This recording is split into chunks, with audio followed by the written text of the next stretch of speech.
میں سیدھا سادہ انسان تھا. مجھے معلوم نہ تھا کہ میری ایک نیکی میری قسمت بدل دے گی. ایک روز بے یار و مددگار لڑکی کو سڑک پر بھاگتا دیکھ کر میں نے اس کی مدد کرنے کا سوچا تھا. اس کے پیچھے چند آوارہ لڑکے لگ چکے تھے.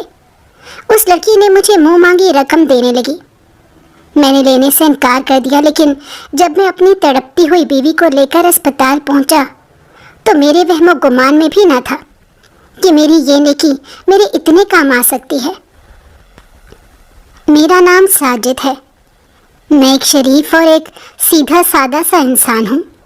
میرا تعلق ایک غریب گھرانے سے ہے، جہاں 2 وقت کی روٹی پوری کرنا بہت مشکل تھا، جہاں آپ کی خواہشات حسرت بن کر قبر میں اتر جاتی ہیں. آپ ساری زندگی سسک سسک کر گزار دیتے ہیں، جہاں جوانی کی دہلیز پر قدم رکھنے سے پہلے ہی آپ کے اندر عقل و شعور آ جاتا ہے، جہاں بچپنے کی مدت بہت مختصر ہوتی ہے. اس کے پاؤں میں چھوٹی سی عمر سے ہی زنجیریں ڈال دی جاتی ہیں. غریب گھر میں پیدا ہونے والا باپ، بیٹا اور بھائی اپنی ساری عمر اپنے گھر والوں کی خواہشات پوری کرنے میں گزار دے گا. وہ بنیادی خواہشات جو کسی بھی انسان کی بنیادی ضرورت ہو سکتی ہے. اوپر سے میرے سر پر 4 بہنوں کا بوجھ تھا. آج کے دور میں 4 بہنوں کی تربیت کرنا، انہیں پالنا پوسنا اور ان کی شادی کا جہیز اکٹھا کرنا آسان نہیں ہے. ان کی خواہشات کو پورا کرتے کرتے میرے ابا کی کمر ٹوٹ گئی تھی. وہ اکیلے کمانے والے تھے اور ہم سب کھانے والے تھے. بابا قائد اعظم کے زمانے کا رکشہ تھا جو چلتے چلتے اکثر بند ہو جایا کرتا تھا. اس رکشے کو بھی کم و بیش 30 سال تو گزر ہی چکے تھے. ابا نے اپنی جوانی میں محنت مزدوری کی خاطر لیا تھا. اس وقت تو دادی نے جہیز کے زیورات کو بیچ کر لے دیا تھا. نئے رکشے کے باعث لوگ سواری کرنا شوق سے پسند کرتے تھے. ابا بتاتے تھے ٹانگے کے بجائے رکشے کی سواری کرتے تھے. اب تو جدید ٹیکسیاں نکل آئی ہیں. محلے والے اگر کبھی رکشے کی ٹیکسی کروا بھی لیں تو پیسے دینے میں مہینوں لگا دیا کرتے تھے. بڑے شہروں میں بھی لوگ نئے رکشوں پر پہلے بیٹھ جاتے تھے. میرے ابا کے رکشے پر بیٹھنا بہت کم لوگ گوارا کرتے تھے. وہ بہت عرصے سے یہ کام کر رہے تھے. کبھی مزدوری اچھی آ جایا کرتی تھی کہ مہینہ بڑے آرام سے گزر جاتا تھا، اور کبھی تو ایسے ہاتھ تنگ پڑتا کہ گھر میں کھانے کے لالے پڑ جاتے تھے. میں اپنے گھر کا سب سے چھوٹا فرد تھا. اس وجہ سے ابا کا سہارا بننے میں وقت لگا. ہم جس بستی میں رہتے تھے یہ پست علاقہ تھا. یہاں کے مکان ذرا سی آندھی آنے سے گر جایا کرتے تھے. میرے ابا خود پڑھے لکھے نہ تھے. ان کے سر پر بھی 4 بہنوں کا بوجھ تھا. شاید یہ چیز ہماری نسل در نسل چلتی ہوئی آ رہی ہے. ہمارے خاندان میں ہمیشہ کم ہی بیٹے ہوتے تھے. میرے تایا ابا کا بھی ایک ہی بیٹا تھا اور ان کی 7 بیٹیاں تھیں. مجھے تو اس بیچارے پر ترس آتا تھا کہ وہ 7 بہنوں کی شادیاں کرنے تک کتنا ہی باقی رہ جائے گا. میں بھی اپنی اماں کی بہت سی منت اور مرادوں کے بعد پیدا ہوا تھا. ہمارے غریب معاشرے میں صرف بیٹے کو ہی سہارا مانا جاتا ہے. جب تک میری پیدائش نہ ہوئی تھی میری اماں کو یہ فکر لاحق تھی کہ میرے ابا کا سہارا بننے کو اب کوئی نہیں ہے. جب میں پیدا ہوا تو میری اماں کو تسلی ہو گئی کہ ان کے بڑھاپے کی لاٹھی آ گئی ہے. جب ایک غریب گھر میں بیٹا پیدا ہوتا ہے اس کی آنکھ کھولتے ہی اس کے شعور آنے سے پہلے اس کے دماغ میں بہت سی چیزیں ڈال دی جاتی ہیں.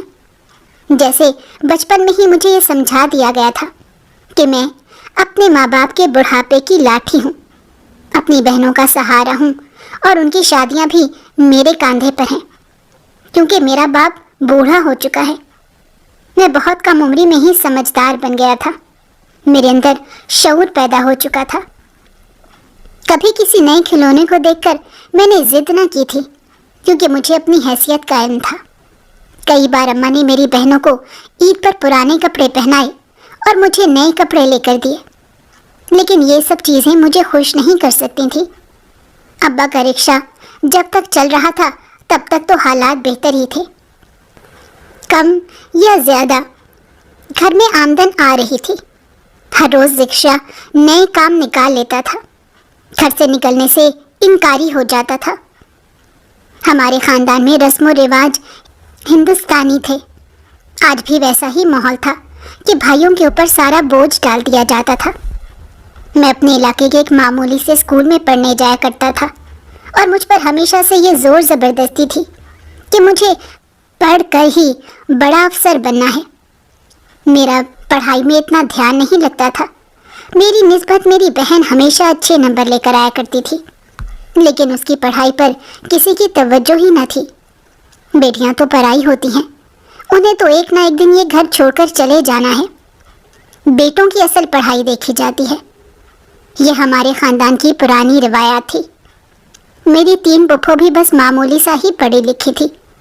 ہر عید پر میرے ابا پر فرض ہوتا تھا کہ ان کی جیب گنجائش دے یا نہ دے، تھوڑا یا زیادہ انہوں نے اپنی بہنوں کے گھر عیدی دینی ہی ہے. یہ محبت اور خلوص سے زیادہ ایک بوجھ بن جاتا تھا. میں نہیں جانتا تھا کہ یہ روایات آگے جا کر گلے کا پھندا بن جائیں گی. روایات کے خلاف تھا، اور جب بھی میں کوئی بات کرنے کی کوشش کرتا تو میرے گھر والے مجھے چپ کروا دیا کرتے تھے. کہتے تھے کہ تمہاری پھپھو کو ناراض نہیں کر سکتے، تمہاری 2 بہنوں کی بات وہیں پکی ہو چکی ہے، اب کچھ عرصے تک ان کی شادیاں بھی کر دیں گے، پھر چاہے ان کے بیٹے کم کمائی ہی کیوں نہ کریں. لیکن میری پھپھو نے یہ شور ضرور ڈال دینا تھا کہ ان کی امانت انہیں واپس کر دی جائے. ہمارے 2 کمروں کے مکان کی بھی چھت جگہ جگہ سے ٹپک رہی تھی. جب بارش آتی پانی گرنا شروع ہو جاتا تھا. عنقریب وہ بھی ہم پر گر سکتی تھی، لیکن اس کی مرمت کے لیے اچھے خاصے پیسے درکار تھے. میری اماں کے پاس تو ایک آنا تک نہ تھا. وہ کہا کرتی تھی اگر تمہارے ابا کی تھوڑی اچھی کمائی ہو جاتی تو میں تمہاری بہنوں کا کچھ جہیز جمع کر لیتی. غریب انسان کی بھی چھوٹی چھوٹی خواہشات ہوتی ہیں. غریب آدمی کو مشکلات کو کبھی امیر سمجھ نہیں سکتا. دن بدن زندگی سبق سکھا رہی تھی. یوں لگ رہا تھا جیسے زندگی کڑا امتحان لے رہی ہو. چھوٹی عمر سے زندگی کی کڑی مشکلات دیکھی تھی. غریب انسان کی زندگی میں صرف 2 ہی مقصد تو تھے، کھانا پینا اور شادیاں کرنا. شادی کر کے بچے تو ایسے پیدا کیے جاتے تھے کہ جیسے ان بچوں کے لیے آسائش والی لائف رکھی گئی ہے. اسی لیے ہمارے خاندان میں رشتے بچپن سے ہی طے کر دیے جاتے تھے. میری بڑی 2 بہنوں کا رشتہ پھپھو کے گھر پر کیا گیا تھا، اور چھوٹی 2 بہنوں کا بھی خاندان میں ہی رشتہ پکا تھا. رکشے کی خرابی تو پھر بھی کسی طرح قابل قبول تھی، لیکن ابا کی طبیعت کی خرابی نے گھر کا نظام درہم برہم کر دیا تھا. غریب آدمی تو ٹھیک طریقے سے اپنا علاج بھی نہیں کروا سکتا، اور وہ ہمیں یہ تسلی دے کر گھر سے نکل جاتے تھے کہ وہ آج بالکل ٹھیک ہیں. لیکن آدھے دن میں ہی ان کی طبیعت خراب ہو جاتی اور واپس گھر کو لوٹ آتے تھے. رکشے نے چلنے سے بھی انکار کر دیا تھا. میں تو کئی بار ابا کو کہہ چکا تھا کہ قسطوں پر ہی صحیح ہم نیا رکشہ لے لیتے ہیں، اس سے ہماری مزدوری بھی زیادہ ہوگی، باقی کے پیسے ہم قسط میں دیتے رہا کریں گے. لیکن میرے ابا کہنے لگے جب تک بیٹیوں کی شادیاں نہیں ہو جاتی تب تک نئے رکشے کے بارے میں سوچنا بھی نہیں، اور پھر تم بھی تو پڑھ لکھ کر اچھی نوکری پر لگ جاؤ گے، ہمیں اس رکشے کی ضرورت ہی نہیں پڑے گی. لیکن قسمت کو کیا علم تھا کہ ہمارے نصیب میں کیا لکھا تھا. ضروری نہیں ہے کہ غریب کا بیٹا افسر بن جائے، وہ صرف خواب اور فلموں میں ہی اچھا لگتا ہے. اصل مشقت تو غریب کے بیٹے کو ہی کاٹنی پڑتی ہے. ابا کی طبیعت کی خرابی کو 6 دن بعد آمدن میں کمی ہوتی جا رہی تھی. اب تو یہ حالات آ گئے تھے کہ 2 وقت کی جگہ 1 وقت کا کھانا کھا کر صبر و شکر سے رہنا پڑ رہا تھا. اسکول کی فیس بھی نہ دینے کے باعث اسکول سے نکال دیا گیا تھا، اور ابا نے اپنی جان پہچان سے میرا داخلہ ایک سرکاری اسکول میں کروا دیا، اور بہنوں نے تعلیم کو خیر آباد کہہ دیا. وہ گھر میں اماں کے ساتھ ہاتھ بٹاتی تھی، اور پھر رہی صحیح کسر تو تب پوری ہوئی جب ابا مکمل طور پر بستر پر آ گئے. فالج کے اٹیک نے انہیں نہ ڈھال کر کے رکھ دیا تھا. وہ بیچارے تو بستر سے ہل بھی نہ سکتے تھے. اب اس مشکل گھڑی میں مجھے ہی گھر کا مرد بننا تھا. میں نے پڑھائی کو چھوڑ کر ابا کے رکشے کو سنبھال لیا تھا. کبھی رکشہ رک جاتا تو اس دن کمائی نہ ہو پاتی، ورنہ کچھ نہ کچھ رقم کما کر گھر لے ہی آتا تھا. چھوٹا ہونے کے سبب لوگ مجھ پر چڑھائی بھی کرتے تھے۔ آنٹیاں رکشے میں بیٹھ کر کم کرائے پر ضد کیا کرتی تھیں۔ غریب کی مجبوری کو دیکھ کر لوگ اس سے بھرپور فائدہ اٹھاتے ہیں۔ کئی بار عیاش اور خراب لڑکے میرے رکشے میں بیٹھ جایا کرتے تھے اور مجھے الٹے سیدھے مشورے دیا کرتے تھے، عجیب و غریب قسم کی باتیں کیا کرتے تھے، جو شریف گھرانوں میں بات کرنا بھی مایوب سمجھا جاتا ہے۔ وہ بڑے فخر سے اپنے کارنامے بتایا کرتے تھے۔ میری اماں کو تو ڈر لگا رہتا تھا کہ کہیں میں خراب نہ ہو جاؤں، کسی کے بہکاوے میں نہ آ جاؤں۔ میری اماں کہتی تھی کہ میں تو کبھی نہ چاہتی تھی کہ تو اپنے ابا کا یہ پرانا رکشہ لے کر زندگی کا پہیہ گھمائے۔ میں تو چاہتی تھی کہ تو پڑھے لکھے، لیکن حالات ایسے بن چکے ہیں کہ یہ سب کرنے پر مجبور ہو گئی ہوں۔ ان کی آنکھیں ہمیشہ مجھے رکشے سے اترتے دیکھتے نم ہو جایا کرتی تھی۔ ہر والدین اپنی اولاد کے لیے بہترین ہی سوچتے ہیں، اور جب وہ چیز پوری نہیں ہو پاتی تو والدین کے اندر کسک سی رہتی ہے۔ ابا کا حکیمی علاج چل رہا تھا۔ اس حکیم کی کافی باتیں سنی تھی اور ہماری پہنچ میں بھی تھا۔ اس وجہ سے وہ جو تیل دیتا تھا اس کی مالش ہم صبح شام کیا کرتے تھے۔ ابا کو آرام آ جائے، اس سے بڑھ کر ہمیں اور کیا چاہیے تھا۔ جب دنیا میں نکل کر دیکھا تو معلوم ہوا کہ یہ دنیا کتنی دوغلی ہے۔ یہاں پر رہنے والے انسان کتنے عجیب و غریب ہیں، صرف اپنے مطلب تک میٹھے بنتے ہیں، اور جیسے ہی مطلب نکل جاتا ہے تو آنکھیں اٹھا کر سر پر رکھ لیتے ہیں۔ پھر انہیں خود جیسا شریف انسان کہیں نظر نہیں آتا۔ یہ دنیا مطلب پرستی سے بھری ہوئی ہے، یہاں بے حس لوگوں کی کمی نہیں ہے، اپنے رشتے ہی بے حس ہو جاتے ہیں۔ جب سے ابا کی طبیعت خرابی کا علم ہوا تھا، میرے تو صبح شام چکر لگ رہے تھے، صرف اس وجہ سے کہ کہیں ان کی بیٹیوں کی شادیاں آگے نہ کر دی جائے۔ سال کے اندر شادی کرنا بھی ضروری تھا۔ میں اکیلی جان کیا کر سکتا تھا؟ ایک ایک روپیہ کمانے کے لیے سارا دن لوگوں کی باتیں سننی پڑتی تھیں۔ کچھ بدتمیز لوگ گاڑی میں بیٹھ کر اپنے باپ کی سواری سمجھ لیتے تھے۔ 2 روپے کی خاطر آنٹی گالی گلوچ دینے پر اتر آتی تھی۔ سارا دن رکشہ چلانے کے بعد بھی ویسے ہی بچت نہیں ہو پاتی تھی، اوپر سے بہنوں کی شادی بھی سر پر تھی۔ ابا حضور گھر میں بیٹھے بیٹھے پریشان رہتے تھے اور سوچتے تھے کہ میرے اوپر زیادہ ہی ذمہ داریاں ڈال دی گئی ہیں۔ انہوں نے اپنی بہن سے بات کرنے کی بھی کوشش کی تھی کہ شادی 1 سال آگے کر دی جائے، لیکن ان کی بہن اپنے فیصلے پر ڈٹی رہی تھی۔ کہنے لگی مجھے تو اسی سال شادی کرنی ہے۔ میں نے سوچ لیا تھا کہ جہیز کم ہی دیا جائے گا۔ جب میری پھپھو کو اپنے فیصلے سے پیچھے نہیں آ رہی تو ان کا فرض بھی بنتا ہے کہ بھائی کے مشکل حالات میں ان کے حالات کو سمجھیں۔ کسی سے ادھار بھی نہیں لے سکتا تھا۔ اس مشکل وقت میں کون مجھے ادھار دینے پر تیار ہوگا؟ اماں نے اپنے زیورات کی قربانی دینے کا فیصلہ کیا تھا۔ وہ کہنے لگیں کہ ان زیورات کو بیچ کر تھوڑا بہت خرچہ تو نکالا ہی جا سکتا ہے، لیکن میں نے انہیں سختی سے منع کر دیا تھا کہ یہ زیور آپ بہنوں کو تحفے کے طور پر دیجیے گا، لیکن اس کو بیچ کر خرچ کرنے کا سوچنا بھی مت۔ میری بہنوں نے سلائی کڑھائی کا کام شروع کر دیا تھا۔ انہوں نے اپنے ہنر کو آزمانے کا سوچا تھا۔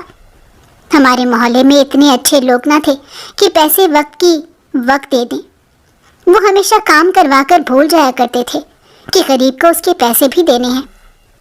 ان بیچاروں کا بھی قصور نہیں تھا، گھر کے حالات ہی اتنے تنگ تھے کہ اگر کبھی فیشن کرنے کا سوچ بھی لیں تو جیب اجازت ہی نہ دیتی تھی۔ آخرکار پیسے گھر میں آنے ہی لگے۔ میں نے ان کے کام کو شہر میں بیچنا شروع کر دیا تھا۔ شہر کی دکانوں سے آرڈر لے کر بہن کو دیا کرتا تھا اور بہن وہ چیز بنا کر شہر بھیجا کرتی تھی۔ اس طرح جب پیسے آنا شروع ہوئے، ویسے ہی اماں نے ان کے جہیز کی تیاریاں کرنا شروع کر دی، اور سب گھر والوں کی محنت مشقت کے بعد آخرکار 2 بہنوں کا جہیز جمع ہو پایا تھا۔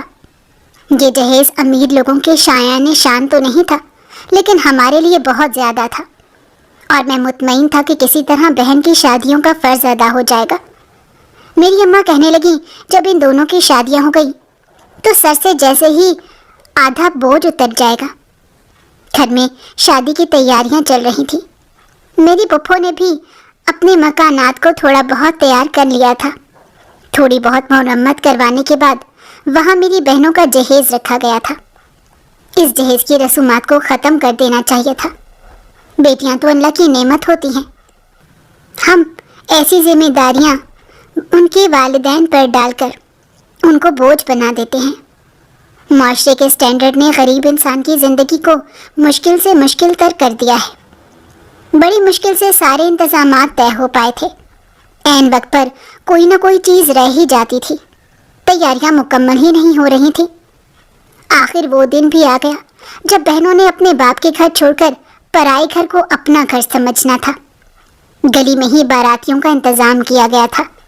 میں اور ابا تو بے حد مصروف تھے۔ کبھی ٹینٹ والے کے پیچھے پڑنا پڑتا تھا تو کبھی کھانے والے کو کہنا پڑتا تھا کہ گرم کھانا دیا جائے۔ بڑی مشکل سے وہ وقت بھی آ گیا جب میری بہنوں کو رخصت ہونا تھا۔ ایک بھائی کی حیثیت سے میری آنکھوں میں بھی آنسو آ گئے تھے۔ میری پھپھو نے پوری یقین دہانی کروائی تھی کہ وہ میری بہنوں کا اپنی بیٹیوں کی طرح ہی خیال رکھیں گی، ان کی آنکھ میں کبھی آنسو نہیں آنے دیں گی۔ ان کا فرض ادا ہوا تو میں کچھ مطمئن ہو گیا کہ 2 بہنوں کو رخصت کر دیا ہے، اور یہ دعا گو بھی تھا کہ اللہ ان کو ان کے گھر میں خوش رکھے۔ بہنوں کے غم برداشت نہیں کیے جا سکتے، زیادہ سے زیادہ ان کے نصیب کی دعا کرنی چاہیے۔ رکشے کو پھر سے میدان میں اتار دیا تھا۔ پرانے رکشے کی آواز بہت تھی، جس کی وجہ سے مسافر بیٹھنے سے گریز کرتے تھے۔ مجھ سے زیادہ تو گھر چلانے والی اب میری بہنیں بن چکی تھیں، جو سلائی کڑھائی کر کے مارکیٹ میں بیچا کرتی تھیں۔ کون کہتا ہے کہ بیٹیاں کچھ کر نہیں سکتی؟ ان کی زندہ مثال میری بہنیں تھیں، جو میرے ساتھ گھر کا خرچہ بٹا رہی تھیں۔ ان کے کام کاج کی وجہ سے گھر کا نظام اچھے سے چل رہا تھا۔ اماں نے بھی ان کی آمدن کو دیکھتے ہوئے جلد ہی دوسری بہنوں کے رشتے طے کرنے کے بارے میں سوچ لیا تھا۔ گھر میں ان کی شادی کی تیاریاں چلنے لگیں۔ اماں جب بھی بازار جاتی ان کے لیے کچھ نہ کچھ لا کر پیٹی میں چھپا دیا کرتی۔ بیٹیاں کہنے لگیں کہ نہ جانے کب تک ان کا کام چلتا ہے۔ اب یہ اچھے دن شروع ہوئے ہیں تو یہ بوجھ بھی اتر جائے۔ ان کی عمر ابھی 17 برس تھی۔ میں چاہتا تھا کہ ابھی ان پر اتنی بڑی ذمہ داری نہ ڈالی جائے۔ جب سے بڑی بہنوں کی شادیاں ہوئی تھیں وہ تو گھر آنا ہی بھول گئی تھیں۔ اگر آتی بھی تو کچھ مختصر وقت کے لیے آتی تھیں۔ اس وقت میں بھی انہیں پیچھے کی فکر زیادہ لگی رہتی تھی۔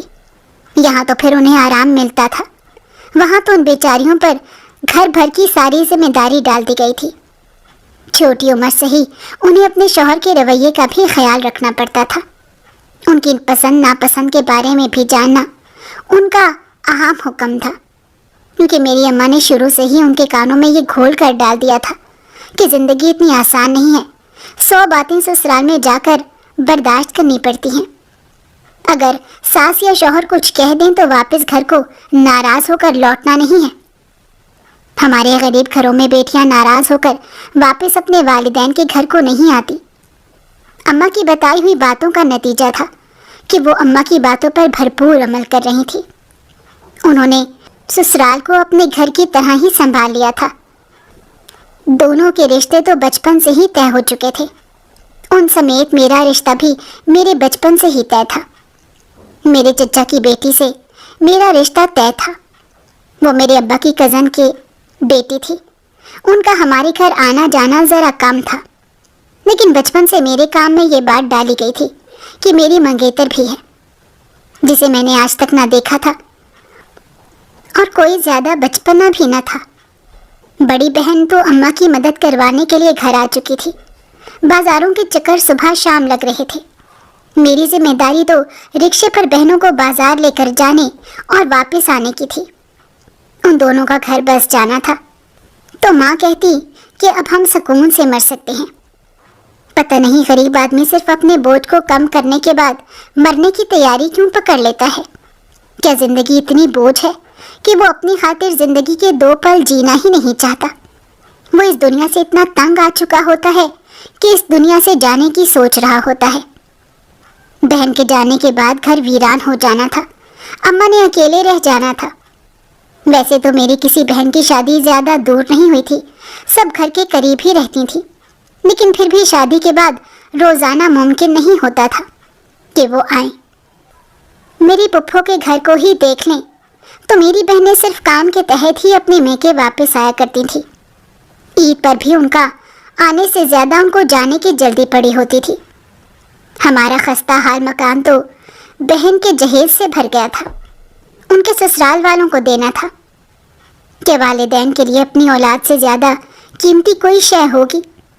جب والدین اپنی اولاد کو کسی کے سپرد کر دیتے ہیں تو کیا اس کے بعد جہیز کی گنجائش باقی بچتی ہے کیا؟ اس مرد کی خودداری اس بات کی اجازت دیتی ہے کہ وہ اپنی بیوی کے لائے جہیز پر سوئے۔ یہ تو ہندوؤں کی روایات تھی اور ہندوستان میں ہی قائم رہنی چاہیے۔ یہ بات تو ان کا دھرم کہتا ہوگا، ہمارے مذہب میں تو کوئی ایسا رواج شامل نہ تھا۔ جہیز کو بوجھ بنا دیا گیا ہے اور والدین بیچارے قرض لے کر اپنا جہیز پورا کرنے کی کوشش کرتے ہیں۔ جب میں رکشہ لے کر سواری کے لیے میدان میں اترتا تھا تو مجھ جیسے کئی مرجھائے چہرے اپنے رکشے کو لے کر پریشان حال کھڑے ہوتے تھے۔ کسی نے اپنی بیٹی کی شادی کرنی ہوتی تھی تو کوئی اپنی بیٹی کی شادی کے بعد لیے جانے والے قرض کو پورا کرنے کے چکر میں لگا ہوتا تھا۔ امیروں کے لیے بیٹیاں اسی وجہ سے رحمت ہوتی ہیں کہ انہیں اس طرح کی مشکلات نہیں دیکھنی پڑتی۔ اگر غریب کے لیے بھی آسانیاں پیدا کر دی جائیں تو بیٹیاں تو انہیں بھی رحمت ہی لگتی ہیں۔ کوئی بھی والدین اپنی بیٹی سے نفرت نہیں کر سکتے کیونکہ وہ ان کے جسم کا حصہ ہی تو ہوتی ہیں۔ بہنوں کی شادیوں کے بعد مجھے اب یوں لگا تھا کہ جیسے میرے سر سے آدھا بوجھ اتر گیا ہو۔ ابا کے علاج پر پوری توجہ دینے لگا تھا، گھر کی آمدن میں بھی کمی ہو گئی تھی۔ بہنوں کے جانے کے بعد سلائی کڑھائی کا کام تو رک ہی گیا تھا۔ میں نہیں چاہتا تھا کہ شادی کے بعد میں ان کے پیسوں پر رہوں۔ اپنی تھوڑی کمائی سے بھی بہت خوش تھا۔ میرا ارادہ نیا رکشہ لینے کا تھا، لیکن کس نے کل کی خبر دیکھی ہے؟ ابا کی طبیعت خرابی کے باعث جو آمدن بچتی تھی وہ ابا کے حکیمی نسخوں پر لگ جایا کرتی تھی۔ میں نہیں چاہتا تھا کہ دنیاوی چیزوں کو خریدنے کے چکر میں انسانی رشتوں کو کھو دوں۔ ابا کو بوجھ بھی اتر گیا تھا۔ بہنوں کے جانے کے بعد گھر میں ویرانی ہو گئی تھی۔ گھر والے تو کئی بار مجھے کہہ چکے تھے کہ تم شادی کر لو، لیکن میں انہیں ٹال دیتا تھا۔ میں کہتا تھا کہ بہنوں کی شادی کر دی ہے، اب 2 پیسے جمع ہو جائیں تو اس گھر کو بھی دوبارہ سے مرمت کروانی ہے۔ آمدنی پہلے سے کم ہو چکی ہے، ابا کا علاج بھی جاری ہے۔ جس کو شادی کر کے لاؤں گا اسے تھوڑی بہتر زندگی دینا چاہتا ہوں۔ میں نہیں چاہتا اماں کی طرح 2 سوٹ میں وہ سارا سال گزار دے۔ جیسے میں اپنی بہنوں کے لیے چاہتا تھا ویسے ہی کسی کے لیے چاہوں گا۔ سارا دن رکشہ چلاتا تھا۔ میں بہت شریف لڑکا تھا، کبھی کسی کی ماں بہن کو نظر اٹھا کر نہیں دیکھا تھا۔ بعض نئے رکشے والے اس طرح کی حرکتیں کیا کرتے تھے، عورتیں ان کے ساتھ جانے سے انکار کر دیتی تھیں۔ گھر کی بچیاں مجبوری کے تحت گھر سے کمانے کو نکلتی تھیں، تو ایسے حوث کے پجاری انہیں اپنا نشانہ بنا لیتے تھے۔ میں تو ماں بیٹی کی بہت عزت کرتا تھا اور مجبوری میں کمائی جانے والی بیٹیوں کی زیادہ عزت کیا کرتا تھا، کیونکہ وہ بیچاریاں میری طرح کسی مجبوری کے تحت ہی گھر سے کمانے کو نکلی ہیں۔ ایسے لوگ انہیں ڈرا کر پھر گھروں میں قید کر دیتے ہیں۔ اسی وجہ سے تو ہمارا معاشرہ کبھی آگے نہیں بڑھ پا رہا۔ ہمیں عورتوں کے لباس میں نقص نظر آ جاتا ہے، لیکن مرد کی نیت کا نقص کوئی نہیں دیکھ پاتا۔ میں نے معاشرے کو پرکھا تھا۔ میرا کام ہی سواریوں کو ادھر سے ادھر لے کر جانا تھا۔ عورتیں مجھ پر بھروسہ کرنے لگی تھیں، اس وجہ سے میں بھی انہیں باعزت گھر پہنچا دیا کرتا تھا۔ ویسے بھی میری خود 4 بہنیں تھیں، مجھے معلوم تھا کہ بہنوں کی حفاظت کس طرح کی جاتی ہے۔ اگر آج میں کسی کی بہن کو چھیڑتا تو کل کو کوئی میری بہن کے ساتھ بھی ایسا ویسا کر سکتا تھا، کیونکہ یہ دنیا تو مکافات عمل ہے۔ آخر کب تک میں اس دنیا سے بچ سکتا تھا؟ ویسے بھی میری ماں نے میری تربیت ایسی نہیں کی تھی کہ میں کسی کی بہن بیٹی کو چھیڑوں۔ ابا کہنے لگے کہ میں جانے سے پہلے تمہاری خوشیاں دیکھ کر جانا چاہتا ہوں۔ یہی بزرگوں کی باتیں ہوتی ہیں جو آپ کے پاؤں میں زنجیریں ڈال دیتی ہیں۔ میں نے گھر والوں کو کھلی چھوٹ دے دی تھی کہ جو کرنا چاہتے ہیں کر لیں، لیکن دلی طور پر میں اس چیز کے لیے اتنی جلدی آمادہ نہ تھا۔ اماں کہنے لگیں کہ آنے والی اپنا رزق لکھوا کر لاتی ہے، اللہ نے اس کا رزق پہلے ہی لکھ دیا ہوگا، میں یا تم اس کو نہیں پالیں گے۔ میری اماں میرے جواب کو سنتے ہی لڑکی والوں کے گھر جا کر شادی کی ڈیٹ فکس کرائی تھی۔ انہوں نے بھی حامی بھر دی تھی۔ اس بوسیدہ سے مکان میں ہی آخر کو میری بیوی نے آنا تھا، کیونکہ ابھی میرے پاس اتنی گنجائش نہ تھی کہ میں اس مکان کی مرمت کروا سکتا۔ اس لیے اماں ابا نے ایک کمرہ میرے لیے صاف کر دیا۔ کچی دیواروں کو ابا نے تھوڑی بہت سیمنٹ کو لا کر بھر دیا تھا تاکہ کیڑے مکوڑے زمین پر اپنا گھر نہ بنا دیں۔ جتنی محنت سے چونا کیا تھا اتنی آسانی سے چونا گرنے لگ گیا تھا۔ اس نے بھی بے وفا محبوبہ کی طرح ساتھ چھوڑ دیا تھا۔